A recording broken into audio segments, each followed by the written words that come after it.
اتل ما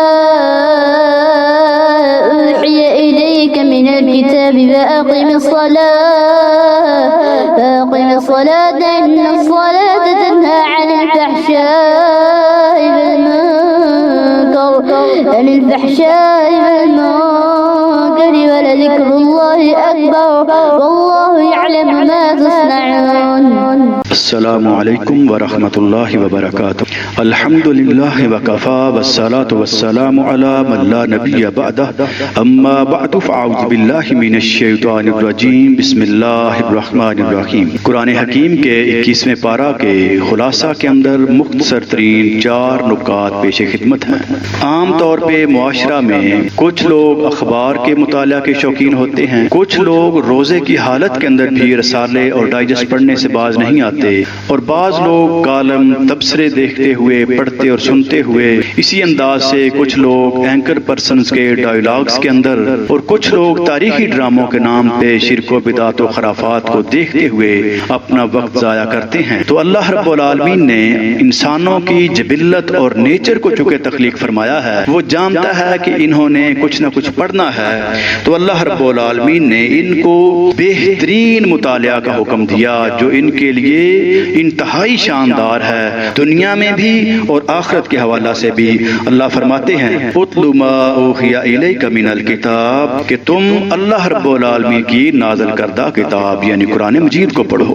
تو بہترین مطالعہ اللہ رب العالمین کا قرآن ہے. نمبر 2، مفت گھوڑے، اونٹ اور غلام. اللہ رب العالمین فرماتے ہیں وَلَذِكْرُ اللَّهِ أَكْبَرُ، کہ اللہ کا ذکر بہت بڑا ہے. اس کے لیے قرآن کریم میں جگہ جگہ اللہ تعالیٰ نے ترغیب دی ہے، اور نبی مکرم علیہ السلام نے بھی اس کے بہت زیادہ فضائل بیان فرمائے ہیں. حتیٰ کہ یہ جو چھوٹے چھوٹے الفاظ ہیں سبحان اللہ، الحمدللہ، اللہ اکبر، ان کے بارے میں اللہ رب العالمین کے پیارے پیغمبر جناب محمد رسول اللہ صلی اللہ علیہ وسلم نے فرمایا کہ جو بندہ 100 مرتبہ ان کو ایک دن میں دہرا لیتا ہے، پڑھ لیتا ہے، تو اللہ رب العالمین اس کو 100 گھوڑے، 100 اونٹ اور 100 غلام آزاد کرنے کا ثواب عطا کر دیتے ہیں. تو جب ان الفاظ پر اتنا بڑا اجر و ثواب ہے، تو اگر ہم پورا قرآن پڑھیں گے اور سارے اذکار کریں گے، ساری دعائیں کریں گے، نبی مکرم علیہ السلام کے اسوہ کو اختیار کرتے ہوئے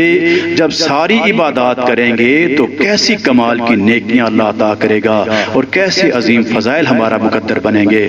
اللہ تعالی ہمیں اس کی توفیق عطا فرمائے. نمبر 3، اتنے راستے. انسان عام طور پہ دین کا کام کرتے ہوئے یا اپنے گھریلو معمولات زندگی کے اندر بعض اوقات پریشان ہو جاتا ہے کہ میں تو یہ چاہتا تھا لیکن یہ کیا ہوا، میرے آگے رکاوٹ آ گئی، میرا راستہ بند ہو گیا، میرے لیے یہ پریشانی آ گئی، یہ آزمائش آ گئی، یہ مصیبت آ گئی. تو اللہ رب العالمین نے اپنے بندوں کو بڑی کمال کی تسلی اور تشفی دی ہے. فرمایا والذین جاہدوا فینا لنہدینہم سبلنا، کہ میرے وہ بندے جو میرے راستے میں دین کا کام کرتے ہیں، دین کو غالب کرنا چاہتے ہیں، میں ان کے لیے کئی راستوں کو کھول دیتا ہوں، اتنے راستے کھولتا ہوں اور پھر ان کے ساتھ بھی مل جاتا ہوں. نمبر 4، سخت مایوس. انسان دنیا میں آیا اور بالآخر اپنی زندگی گزار کے واپس چلا جاتا ہے، اور جو آئیں گے وہ بھی چلے جائیں گے. اس کے لیے اللہ رب العالمین نے ایمان والوں کا بھی تذکرہ فرمایا اور اس کے ساتھ ساتھ کفار کا بھی تذکرہ فرمایا. کفار کے بارے میں فرمایا کہ جب وہ دنیا سے جائیں گے اور ان کو فرشتے مار مار کے یہاں سے روحیں قبض کریں گے، اور پھر وہ جب جہنم اور جنت کے مناظر کو دیکھیں گے اور جہنم کے اندر اپنے ٹھکانے کو دیکھیں گے، قیامت کا ان کو یقین ہو جائے گا، تو وہ انتہائی سخت مایوس ہوں گے کہ یہ ہمارے ساتھ کیا بنا، ہم نے اپنے ساتھ کیا کیا، دنیا اپنی کیوں برباد کر بیٹھے.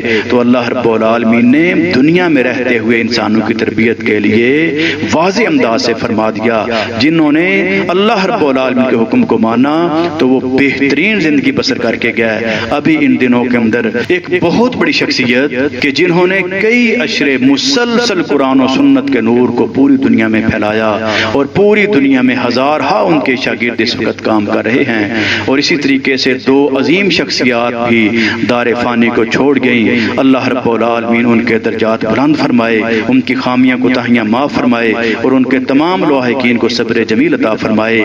یہ وہ شخصیات تھیں کہ جنہوں نے مساجد مساجد کی تعمیر اور ان کی آبادکاری کے لیے، مدارس کی آبادکاری کے لیے اور دینی شخصیات کی حوصلہ افزائی کے لیے ہر وقت اللہ کے فضل و کرم سے اپنے خزانوں کو پیش کیا، مال و متاع کو پیش کیا، صلاحیتوں کو پیش کیا۔